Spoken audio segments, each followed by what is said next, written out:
ሰላም ጤና ይስጥልን ውድ የሸገር ጆርናል ተከታታዮች፣ ዛሬ የካቲት 22 2018 ዓ.ም በዛሬው የመረጃ ሰዓታችን የኢህአፓ አመራር ሚስጥረ ስላሴ በሀገራዊ ደህንነትና በመንግስት አሰራር ላይ የሰነዘሩት ትችት፣ ጀነራል አልቡርሃን በጠቅላይ ሚኒስትር አብይ አህመድ ላይ ስላቀረቡት አቤቱታ፣ ዛሬ በትግራይ ክልል የተካሄደው ሰልፍና ግርግርን በተመለከተ እነዚህንና ሌሎች ዝርዝር መረጃዎችን እናደርሳችኋለን። አብራችሁን ቆዩ።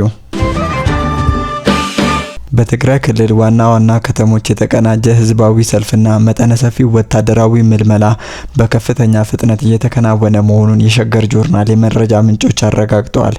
ይህ እንቅስቃሴ በክልሉ ካለው ውስጣዊ ውጥረት ባለፈ ከቅርብ ጊዜ ወዲህ በሚስጥር ሲነጋገሩ የቆዩት የኤርትራ መንግስትና የህወሓት አመራሮች በፌዴራል መንግስቱ ላይ አዲስ የጦርነት ግንባር ለመክፈት የሚያደርጉት ስልታዊ ዝግጅት አካል መሆኑን የጂኦፖለቲካ ተንታኞችና የደህንነት ምንጮች እየገለጹ ይገኛሉ።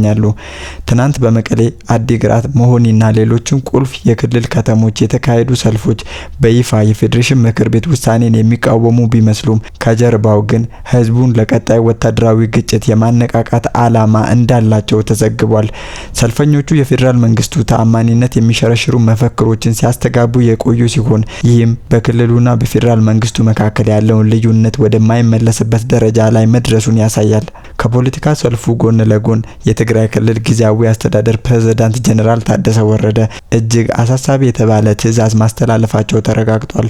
በክልሉ የታየው የሰው ኃይል እጥረትን ለመሙላት በሚል እያንዳንዱ ወረዳ በአስቸኳይ 2000 ወጣቶችን መልምሎ ወደ ስልጠና ማዕከል እንዲያስገባ ታዟል። ይህ አሃዝ ሲደመር በክልሉ በአጭር ጊዜ ውስጥ በመቶ ሺዎች የሚቆጠሩ አዲስ ጦር ለማደራጀት መታቀዱን ያሳያል። ይህ የምልመላ ዘመቻ በፈቃደኝነት ላይ ብቻ የተመሰረተ አለመሆኑን የሚጠቁሙ መረጃዎች እየወጡ ነው። የምልመላ ሂደቱን በማያሳልጡ ወይም ትብብር በማያደርጉ የመንግስት ሰራተኞች ላይ ጠንካራና የማያዳግም እርምጃ እንደሚወሰድ የጊዜያዊ አስተዳደሩ ማስጠንቀቂያ ሰጥቷል። ይህም ክልሉ ወደ ሙሉ ወታደራዊ አስተዳደር እየተሸጋገረ መሆኑን ያሳያል። በዚህ ዘገባ ውስጥ እጅግ አስገራሚና አደገኛ ጉዳይ ለዓመታት ደመኛ ጠላት የነበሩት የኤርትራው ፕሬዝዳንት ኢሳያስ አፈወርቂና የህወሓት ወታደራዊ ክንፍ በፌዴራል መንግስቱ ላይ ያላቸውን የጋራ ጥላቻ መሰረት በማድረግ መተባበራቸው ነው። ምንጮች እንደሚያመለክቱት ሁለቱ ወገኖች በሚስጥር ባደረጉት ስምምነት መሰረት ኤርትራ ለትግራይ ኃይሎች የሎጂስቲክስና የታክቲክ ድጋፍ ለማድረግ ተስማምታለች። ይህ ስትራቴጂካዊ ጥምረት በዋናነት ያነጣጠረው የኢትዮጵያ ፌዴራል መንግስትን አቅም በማዳከምና በአፍሪካ ቀንድ ያለውን ኃይል ለማዛባት የታቀደ እንደሆነ ይነገራል። ኤርትራ በሰሜን፣ የህወሓት ኃይሎች ደግሞ በውስጥ ሆነው በጋራ ጥቃት በመሰንዘር የፌዴራል መንግስቱን ለማንበርከክ እቅድ መንደፋቸውን የውስጥ መረጃዎች ያመለክታሉ። ይህ አዲስ የወታደራዊ ዝግጅት የፕሪቶሪያውን የሰላም ስምምነት ሙሉ በሙሉ አደጋ ላይ የሚጥል ሲሆን ዓለም አቀፉ ማህበረሰብ ጉዳዩን በቅርበት እየተከታተለው ቢሆንም በመሬት ላይ ያለው እንቅስቃሴ ግን ወደ ከፋ ጦርነት የሚያመራ መሆኑን አያጠራጥርም። በትግራይ እየተካሄደ ያለው ምልመላና ከኤርትራ ጋር እየተፈጠረ ያለው ወታደራዊ መናበብ የኢትዮጵያን አንድነትና የቀጠናውን ሰላም እጅግ አሳሳቢ ደረጃ ላይ ጥሎታል። በኢትዮጵያና በጎረቤት ሱዳን መካከል ያለው ዲፕሎማሲያዊ ግንኙነት ይበልጥ እየሻከረ መምጣቱን የሚያሳዩ አዳዲስ መረጃዎች እየወጡ ነው። የኢትዮጵያው ጠቅላይ ሚኒስትር አብይ አህመድ የሱዳን ሉዓላዊ ምክር ቤት መሪ ጀነራል አብዱል ፈታህ አልቡርሃንን በመጪው ወር ወደ አዲስ አበባ ለማድረግ አቅደውት የነበረውን ይፋዊ የጉብኝት ጥያቄ ውድቅ ማድረጋቸውን ተከትሎ የቀጠናው ፖለቲካዊ ትኩሳት መባባሱ ተመላክቷል። እንደ ሱዳን ታይምስ ዘገባ ከሆነ የኢትዮጵያ መንግስት ጀነራል አልቡርሃን የጉብኝት ጥያቄያቸውን ውድቅ ያደረገው በጠቅላይ ሚኒስቴሩ የስራ መርሃ ግብር መደራረብ ምክንያት እንደሆነ በይፋ አስታውቋል። ይሁን እንጂ ዲፕሎማሲያዊ ምንጮች እንደሚጠቁሙት ይህ ውሳኔ ከቀላል የጊዜ እጥረት ያለፈ ግልጽ መልእክት ለማስተላለፍ ሆን ተብሎ የተወሰደ እርምጃ ነው። ጀነራል አልቡርሃን ከኢትዮጵያ መሪ ጋር ለመገናኘት በተደጋጋሚ ጥያቄ ቢያቀርቡም ከአዲስ አበባ በኩል የተሰጣቸው ምላሽ ግን የሁለቱን አገራት ግንኙነት በአሁኑ ወቅት በመተማመን ላይ እንዳልተገነባ የሚያሳይ ሆኗል። ይህም በሁለቱ ሀገራት መካከል ያለው የቆየ ወዳጅነት ጥያቄ የተሞላ በትና እርስ በርስ ወደ መጠራጠር መሸጋገሩን ያመለክታል።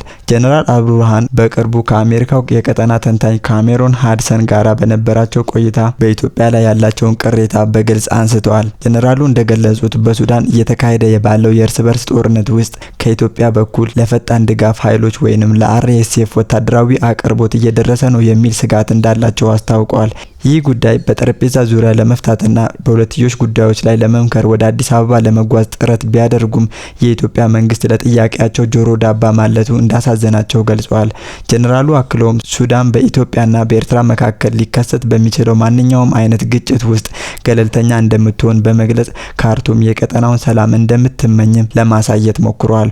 ሆኖም ኢትዮጵያ በሱዳን ውስጥ ጉዳይ ጣልቃ እንድትገባ ወይንም ቀውሱ ዓለም አቀፋዊ መልክ እንዲይዝ እንደማይፈልጉ አስገንዝበዋል። በሌላ በኩል ኢትዮጵያ ለጀነራል አልቡርሃን ጥያቄ ምላሽ ከመስጠት የተቆጠበችው ያለ ምክንያት እንዳልሆነ ይነገራል።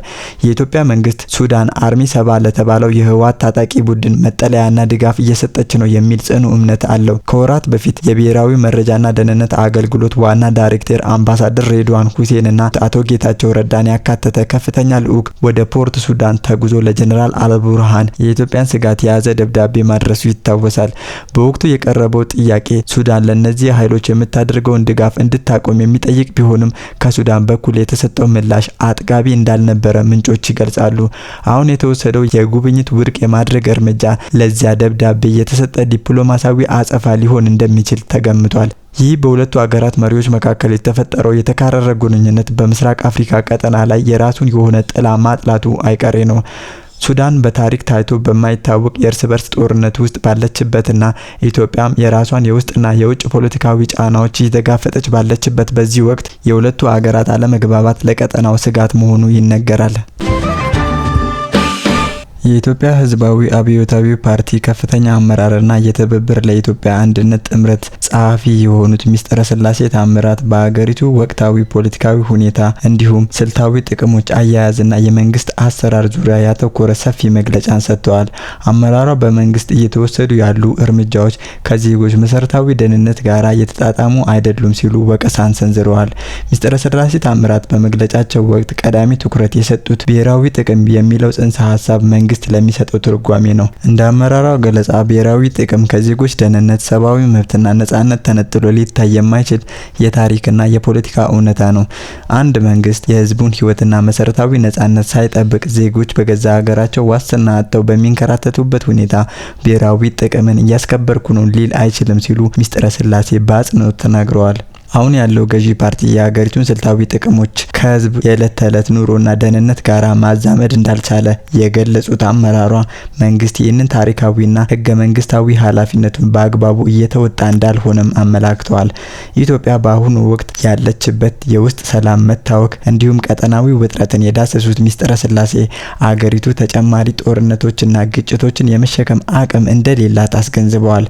በተለይም ወጣቶች ባልረባ ምክንያት በሚረግፉበት በሚሰደዱበትና ተስፋ በሚቆርጡበት ሁኔታ ውስጥ ሆኖ ወደ ግጭቶች መግባት አገራዊ ኪሳራ እንደሚያባብስም ገልጸዋል። ብሔራዊ ጥቅም መከበር ያለበት በጎረቤት አገራትና በዓለም አቀፍ ደረጃ መርህ ላይ በተመሰረተ ዲፕሎማሲ መሆን እንዳለበት የጠቀሱት ጸሐፊዋ ግትርነትና አሳታፊ ያልሆኑ ውሳኔዎች ለሀገሪቱ የረጅም ጊዜ ስልታዊ ሀብቶች ስጋት መሆናቸውን ጠቁመዋል። ዜጎች የመንቀሳቀስ ነጻነትና መሰረታዊ ፍላጎቶቻቸው ባልተሟላበት ሁኔታ ስልታዊ ሀብቶች ለሀገር ጥቅም እየዋሉ ነው የሚለው መከራከሪያ መሬት የማይወርድ ባዶ ቃላት ነው ሲሉ ወቅሰዋል። በመጨረሻም ሚስጥረ ስላሴ ታምራት ሀገርን መጠበቅ ማለት ህዝብን መጠበቅ ማለት ነው የሚለው መርህ መንግስት እንዲገነዘብ አሳስበዋል። ህዝብን ያላቀፈና ለዜጎች ስቃይ ያላዘነ የመንግስት ጉዞ የሀገሪቱ የረጅም ጊዜ መረጋጋትን እንደሚሸረሽርና ለከፋ ማህበራዊ መበታተን እንደሚዳርግም አስጠንቅቀዋል። ውድ አድማጭ ተመልካቾቻችን ለዛሬ ሰናዳንላችሁ መረጃዎቻችን እኚህ ይመስሉ ነበር። አብራችሁን ስለቆያችሁ ከልብ እናመሰግናለን።